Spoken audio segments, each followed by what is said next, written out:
আজকে আমার আলোচনার বিষয় সহবাসের শুরু থেকে শেষ পর্যন্ত লিঙ্গ নিস্তেজ হবে না। সমাধানে হোমিওপ্যাথি ঔষধ। দেশের এবং প্রবাসের ভাই বোনদের প্রতি সালাম। আসসালামু আলাইকুম। আমি প্রভাষক ডাক্তার রিক্তা পারভিন, হোমিওপ্যাথি এবং আয়ুর্বেদিক চিকিৎসক। বাংলাদেশ সহ এশিয়া মহাদেশের অধিকাংশ পুরুষই যৌন অক্ষমতায় ভুগছে।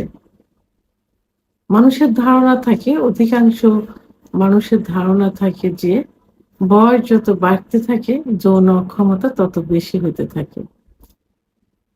আসলে চিকিৎসা লাইফে আমার অভিজ্ঞতায় আমি দেখতে পেলাম যে বয়সের সঙ্গে আসলে এর কোনো সম্পর্ক নেই। কারণ ৮০-৯০ বছর বয়সের পুরুষও এখন ৩০-৪০ বছর বয়সের মেয়েদের বিয়ে করছে, সংসার করছে, established শিক্ষিত হয়ে। তারা কেন আছে? টাকা পয়সা, বাড়ি গাড়ি কিন্তু সুখ দিতে পারে না। যৌবিক একটা চাহিদা থাকে। এই চাহিদাটা কিন্তু অন্যতম। তো যখন এই চাহিদাটা তারা পূরণ করতে পারছে, সেহেতু সাংসারিক জীবনে তাদের কোনো ঝামেলা নেই। তো এখন যে বিষয়টি এখন অধিকাংশ পুরুষের মধ্যে হচ্ছে, যে অভিযোগটা পুরুষ এবং মহিলা অর্থাৎ স্বামী-স্ত্রী দুজনে দিয়ে থাকে, সেটা হলো যে যখন স্ত্রীর কাছে যাচ্ছে, পার্টনারের কাছে যাচ্ছে, পূর্ব মুহূর্তে ইচ্ছা হচ্ছে, তো যখন ইচ্ছা হয় তখন তারা ভাবে যে মিলনে স্ত্রীকেও সুখ দিতে পারবো, নিজেও সুখ নিতে পারবো। এটাই কিন্তু তাদের ধারণা থাকে এবং সেই ধারণা নিয়েই স্ত্রীর কাছে যায়। তো এখন সেখানে যাবার পর কি অবস্থা হয় যে মানসিকভাবে সে ইচ্ছা হচ্ছে কিন্তু শারীরিকভাবে হচ্ছে না। কারণ দেখা যায় যে ইচ্ছা হলেও উত্থান হয় না। আবার উত্থান হলেও কিছু সময় পরে এমনিতেই নিস্তেজ হয়ে যায়। যৌন মিলনে যেতেও হয় না। আবার অনেকের কমপ্লেইন থাকে যে একটু সামান্য ইচ্ছা হয়েছে। এটা অনেকের কমপ্লেইন থাকে যে তারা যদি উত্তেজনামূলক কোনো ভিডিও দেখে, সেক্সমূলক কারোর সঙ্গে কথা বলে অথবা সেক্সমূলক কোনো আ ই ধারণা মনের মধ্যে আসে, তখন সামান্য উত্তেজনা হলে লালা বিজলা অর্থাৎ আমরা যেটাকে বলি মিউকাস ভেঙে নিস্তেজ হয়ে যায়। তো এই সমস্যা হয়ে থাকে। অর্থাৎ স্ত্রী পার্টনারের কাছে গেছে, সহবাসের ইচ্ছা হচ্ছে, লিঙ্গ উত্থানও হচ্ছে। বাট কিছু সময় পরেই লালা বিজলা ভেঙে লিঙ্গ নিস্তেজ হয়ে যাচ্ছে। আবার অনেকের দেখা যায় যে স্ত্রী পার্টনারের সঙ্গে সহবাসে ইন হওয়ার পূর্ব মুহূর্তে অর্থাৎ যোনি স্পর্শ করা মাত্র বীর্যপাত হচ্ছে। অথবা ভিতরে দেওয়ার পর সঞ্চালন হচ্ছে, যৌন কার্য চলছে। বাট কিছু সময় পরে আ বীর্যপাত ছাড়াই নিস্তেজ হয়ে যাচ্ছে। ১ম বার এভাবে হলো। ২য় বার কিছু সময় পরে দেখা যায় শারীরিক একটা ইচ্ছা আসছে। কিন্তু মানসিকভাবে লিঙ্গ আর দাঁড়ায় না। অর্থাৎ ২য় বার আর যৌন মিলনে লিপ্তই হইতে পারে না। এই যে সমস্যাগুলো, এই সমস্যাগুলো এখন অধিকাংশ পুরুষের হচ্ছে। সেটা কিন্তু বয়স্ক পুরুষদের শুধু না। এখন ২০-২২ বছরের ছেলেদেরও এটা হচ্ছে। এর থেকে কম বয়সের ছেলেদেরও হচ্ছে। যারা বিয়েই করেনি এখনো। এজন্য আমি চিকিৎসা দেওয়ার শুরুতেই বলে থাকি যে বিবাহিত না অবিবাহিত। অবিবাহিত আ ১৮, ১৯, ২০ বছরের ছেলেরা যদি এভাবে বলে, তাদের চিকিৎসা দেওয়ার মতো কোন মন মানসিকতাই থাকে না। কারণ তাদের সঙ্গে কথা বলতে এই বিষয়ে লজ্জা করে। তো যেটা হোক এটা যে আর এটা হয়ে থাকে তাদের সঙ্গ দোষে, অল্প বয়সে বিভিন্ন যৌন অত্যাচার করে এই সমস্যাগুলো হয়ে থাকে। তো এইজন্য যেটা যে উত্থানজনিত যে সমস্যা, এটা শুধুমাত্র বয়স্কদের ক্ষেত্রে না, যুবক, মধ্যবয়সী এবং বয়স্ক সবার ক্ষেত্রে কিন্তু এই সমস্যা হয়ে থাকে। পুরুষের সেক্স কিন্তু নষ্ট হয় না। মৃত্যুর আগ পর্যন্ত একজন পুরুষ বাচ্চা দিতে পারে। যদি তার সেক্স হরমোন, শুক্রাণু, গ্লুকোজ, ফ্রুক্টোজ, ম্যাগনেসিয়াম পর্যাপ্ত পরিমাণে থাকে। এমনি ২৫ এর পরে যে পুরুষের সেক্স হরমোন কমতে থাকে, আর একটা গাড়ি যেমন চলে ইঞ্জিনের উপরে, পুরুষের সেক্স লাইফটাও চলে কিন্তু হরমোনের উপরে। আর এই পুরুষের সেক্স হরমোন টেস্টোস্টেরন হরমোন 25-এর পরে যে কমতে থাকে, অতীতে কিছু কারণ এবং 25-এর পরে যে অতীতে হস্তমৈথুন, বিছনায় ঘর্ষণ, স্বপ্নদোষ, অতিরিক্ত যৌন মিলন, 25-এর পরে যে সংসারের ঝামেলা ঘাড়ে চলে আসে, সাংসারিক চাকরি, ব্যবসা-বাণিজ্য, ডায়াবেটিস, উচ্চ রক্তচাপ, আ আ কোলেস্টেরল, হার্টের সমস্যা ইত্যাদি কারণে যৌন অক্ষমতা আসে অর্থাৎ টেস্টোস্টেরন হরমোন কমে যায়। কমে গেলে এই যে উত্থানজনিত সমস্যা বললাম, এই উত্থানজনিত সমস্যা কিন্তু যৌন অক্ষমতার একটা পার্ট।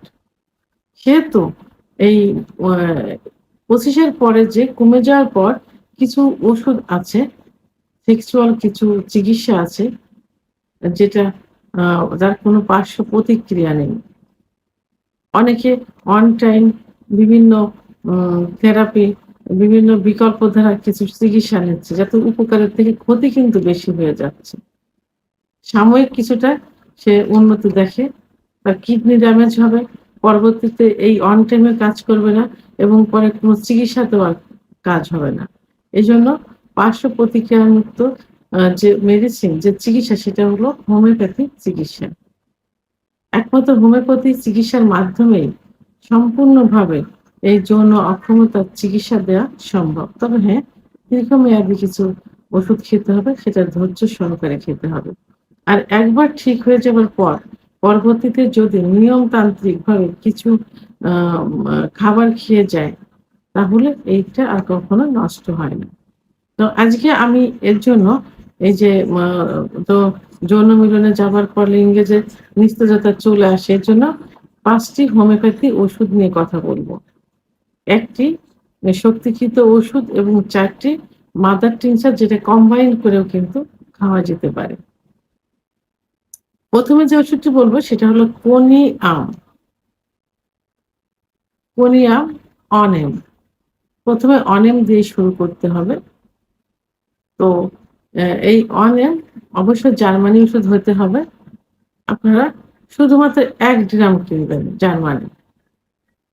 ১ গ্রাম কিনে অ প্রতিদিন সকালে আচ্ছা এই ওষুধটার যে লক্ষণটা বেশি দেখা যায়, সেই লক্ষণটা হলো যে আম কোনো সেক্সুয়াল মূলক কোনো কথাবার্তা বললে স্ত্রীর কাছে গেলে লালা বিজলা ভেঙে যোনি স্পর্শ করা মাত্র অথবা লালা ম আ ম মিলনে লিপ্ত না হলে বীর্যপাত না হওয়ার আগেই তার বীর্যপাত হয়ে যায়, হয়ে নিস্তেজ হয়ে যায় অথবা বীর্যপাত না হয়ে এমনিতেই নিস্তেজ হয়ে যায়। সেক্ষেত্রে কোনিয়াম খুব ভালো কাজ করে থাকে যেখানে লিঙ্গের খর্বতা চলে আসে। তাই এই অনেম ওষুধটি অনলি ২ ফোঁটা করে সকালে খালি পেটে জিহ্বার উপর দিয়ে খেতে হবে এবং দুপুরে খালি পেটে জিহ্বার উপর ২ ফোঁটা খেতে হবে ৭ দিন।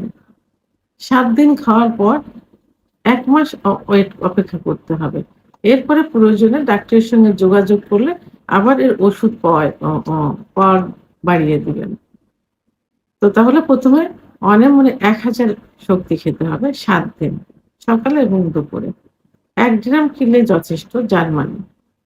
এরপরে ২ নাম্বার যে ওষুধটি বলব সেটা মাদার টিংচার সেটা হলো মাসকাস। মাসকাস মাদার অ ওষুধটা পাওয়া খুবই কঠিন। তারপরেও চেষ্টা করতে হবে। এটা যাদের আ উচ মা ডায়াবেটিসের সমস্যা আছে, হজমভঙ্গ হয়ে গেছেন, অর্থাৎ প্রসাব আ প্রচন্ড বেগ আসে, চেপে রাখা যায় না, দুর্বলতা মনে হয়, তাদের ক্ষেত্রে খুব ভালো কাজ করে থাকে। মাসকাস ওষুধটি এটা ১০ ফোঁটা করে ঠান্ডা পানি সহ দিনে ৩ বার সেবন করতে হবে। খাবার ০.৫ ঘন্টা আগে অথবা ০.৫ ঘন্টা পরে। ১ থেকে ৩ মাস পর্যন্ত সেবন করতে হবে। ৩ নম্বর যে মাদার টিংচার বলব সেটি হলো সেলিক্স নাইগেরা। সেলিক্স নাইগেরা মাদার টিংচারটি কিন্তু হোমিওপ্যাথি জগতে নামকরা একটা মাদার টিংচার। যৌন অক্ষমতার খুবই কার্যকরী একটি ওষুধ। যাদের আম আ প্রসাব টয়লেটে বেগ দিলেই ধাতু বের হয়ে যায়। লালা বিজলার মতো চলে আসে। সামান্য উত্তেজনাতে পর্যাপ্ত পরিমাণ লালা বিজলা আসে।